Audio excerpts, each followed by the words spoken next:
Welcome to Arts 24. This week, our cinema show takes us to the Normandy coast, where Deauville's 51st American Film Festival is in full swing. Well, for over half a century now, the event's been a fixture on the cultural calendar, one of France's major film festivals, second only to its big sister, Cannes. France 24's Genie Godula is the host of the festival, and she joins me now from Deauville with the latest. Hi, Genie. We're halfway through the festival. Talk us through the high points so far. Hi, Olivia. Hi, everyone. Well, the Deauville Festival really kicked off with a bang, with a tribute to that iconic American actress, Pamela Anderson. She was awarded the Deauville Talent Award on the festival's opening night.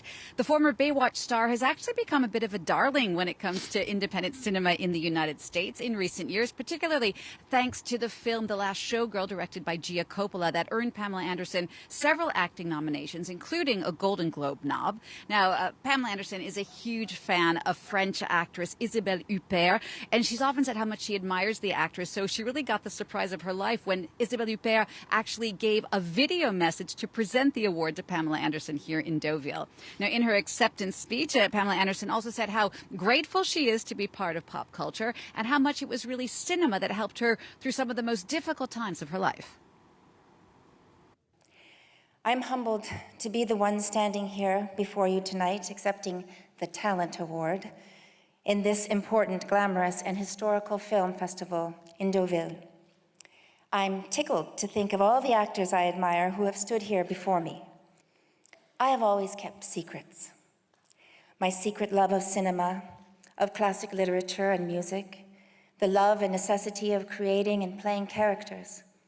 I recognize I have done so my whole life, if not in front of a camera, as a survival mechanism.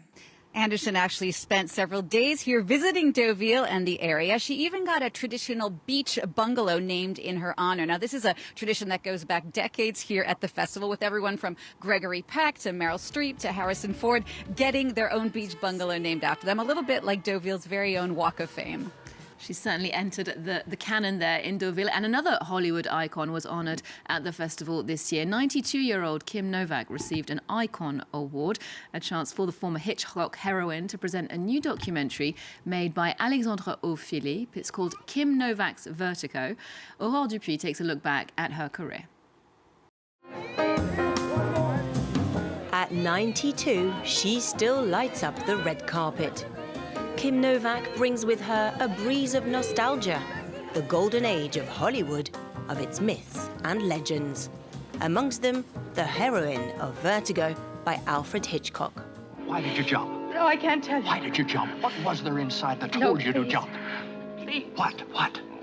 Please don't ask me. Please don't ask me. On screen, she turned James Stewart's head, enchanted Cary Grant, and danced with Frank Sinatra. Unforgettable scenes touching all generations. She's one of the last legends of Hollywood. There aren't many left now, so it's important to celebrate her. She refused to be just a pretty face. That's what made her stand out in movies. Kim Novak left Hollywood sets in 1991. Today, she's celebrated as a pioneer, one of the first to rebel against the cinema industry. And so is she demanded equal pay with her male co-stars, openly embraced a relationship with Sammy Davis Jr. during segregation, a scandal for movie studios at the time. And she refused to change her name at the start of her career. They wanted to call me Kit Marlowe. That doesn't have roots, you know. I have roots, and that's what's kept me going. You know, I have a moral compass. Her values and impressive career were honored at the Deauville Film Festival Son Icon Award with a standing ovation. I feel good, and my mom always told me, enjoy these things. And so I'm going to enjoy it like crazy because it feels beautiful to be old and appreciated.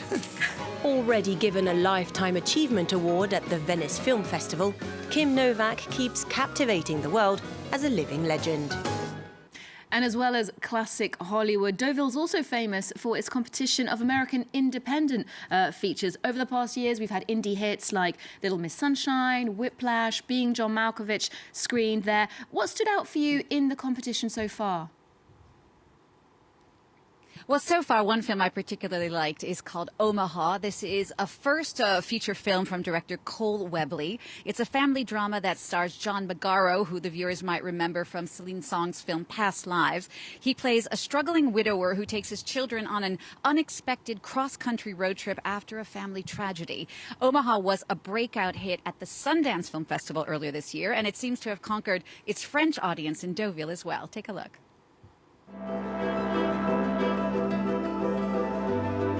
Come here, Rex. Here, wanna try it, Charlie?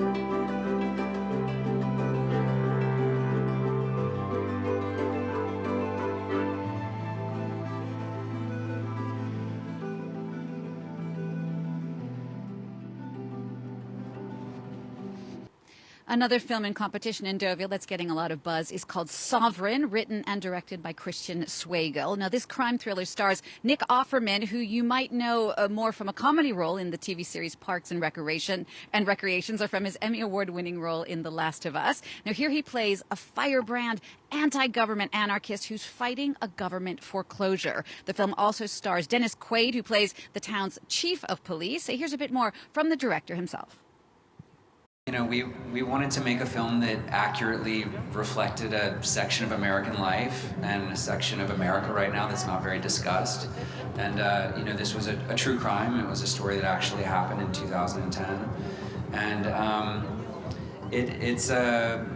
you know, I think a lot of times when we look at these subjects, there's a urge to politicize, but we wanted to just try to tell a very human story. Hello? 1-1, where is your emergency? Exit 275 on 40. These guys just shot a police officer right on the exit. What about school? I'm homeschooled. Your father, has he ever been violent? Now, the acting in Sovereign is really great. Not just Dennis Quaid and Nick Offerman, but also Jacob Tremblay, who plays the son who's starting to question his father's ideals. Tremblay has grown out of his child actor phase. You might remember him from rooms like Wonder or Room. And here he really captures teen angst. Wow, they look like definitely ones to look out for. Now, there are 13 films in competition in total. The winners being decided by the jury there, of course, in Deauville, made up of French film professionals. Exactly. And some names that our viewers might know are Benjamin Millepied. Benjamin Millepied is a French choreographer who famously choreographed the 2010 Darren Aronofsky movie Black Swan. There's also Philippine Leroy-Beaulieu, who our viewers will surely know as that tough-as-nails boss, Sylvie Gratteau from Emily in Paris. Yes, indeed. And this year's jury president is Franco-Iranian actress Golshifteh Farahani, where she's behind some critically acclaimed performances, winning France's version of an Oscar, a César. Our team got a chance to sit down with Golshifteh in Deauville. Here's more from her. It's like a pilgrimage of cinema. We have to just watch movies, talk about them, celebrate them. I can't say judging them, but celebrating them. We are here to celebrate the movies and the independent cinema in general, which is very, very, it's like a resistance. American independent cinema, it's like resistance. It's very hard to do independent movies, and all we need to do today is just to celebrate and support. So you have those features in competition, but there's also a really great documentary film section presented in Deauville. That's called American Doc Stories. Tell us more. Two docs have really stood out for me here. The first is from Ukrainian filmmaker and former war reporter Mstislav Chernov, who was actually the first person ever from Ukraine to win an Oscar for his last documentary, 20 Days in Mariupol. This new film is called 2,000 Meters to Andrivka, and it is really a heartbreaking look at a Ukrainian platoon that inch by inch is trying to liberate the Russian-occupied village of Andrivka. At a time when there is so much conversations about Ukraine should give up this, Ukraine should give up that, it's really needed to show what that really means, that every single meter and kilometer that we talk about is someone's life.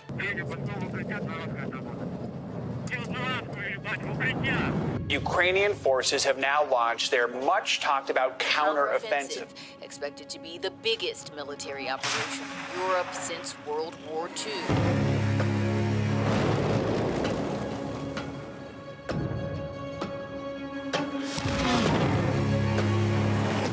Another very moving documentary shown here in Deauville is called Why We Dream, directed by Meredith Danluck. Now, this follows a group of 100-year-old American veterans from World War II who made the pilgrimage back here to Normandy to mark the 80th anniversary of D-Day. Two of those veterans were actually here in Deauville for the documentary's premiere, and they walked that red carpet from start to finish. And just a FYI, if the American Film Festival is held here in Normandy every year, it's because we're really just a stone's throw to honor those American soldiers from the beaches that are really just nearby from where I'm standing right now. So it looks like a very rich, diverse program. What else is going on at the festival this week? Just briefly, Genie. Very briefly, Deauville loves recognizing up-and-coming new talent. This year, it is young actress Zoe Dutch who's going to be getting the Rising Star Award. She'll also be screening her new film called Nouvelle Vague from director Richard Linklater. Now, that tells the making of the 1960 French classic film Breathless, which is also being screened here on the big screen in Deauville.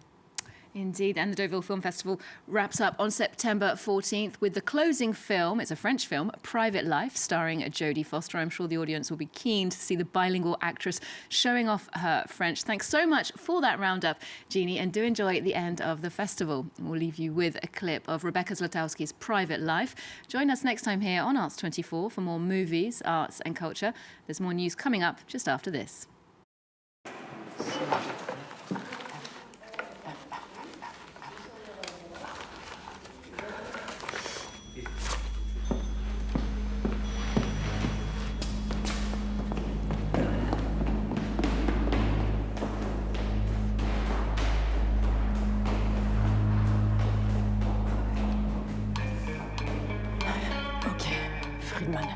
Nom de jeune fille qui ne